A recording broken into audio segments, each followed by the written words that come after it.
मला संकेत मिळालाय, अधिराज दादाच मला मदत करू शकतात.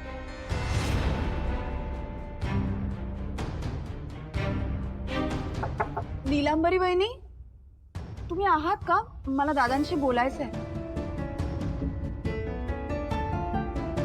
हो, द्यायची का नाही? भावना, ये ना प्लीज.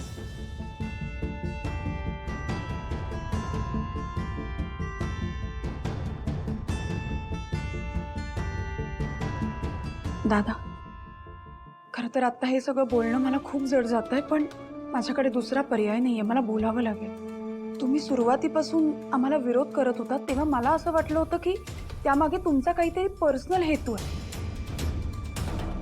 पण माझं मन मला सांगत होतं की ज्याप्रमाणे सिद्धिराजचे पप्पा आणि आजी माझा तिरस्कार करतात ना, त्याप्रमाणे तुम्ही आमच्याबद्दल कधीच वाईट विचार करणार नाही.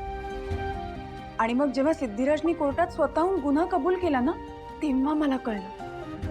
त्या क्षणी माझ्या लक्षात आलं की तुम्ही हे सगळं तुमच्या भावाला वाचवण्यासाठी करत होता.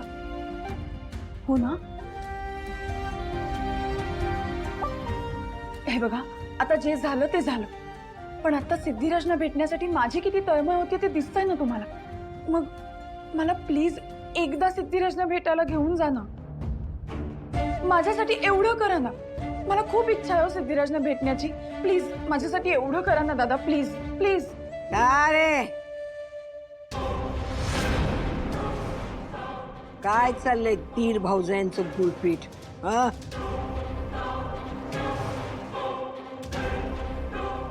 आजी, तू समजतेस तसं काही एक नाही. मी सिद्धूला भेटायला चाललोय की नाही, तिथे तो ऑब्विसली मला विचारणार आनंदी कशी आहे, तर ती खुश आहे असं सांगा, असा निरोप द्यायला भावना माझ्याकडे आली. भावना, तुझा निरोप दिला हा मी. डोंट वरी. कुठे चाललेस? काय रे, मला मूर्खात काढायला? मी काय तुमच्या त्या चिमुरड्या मुलीच्या वयाची वाटते काय?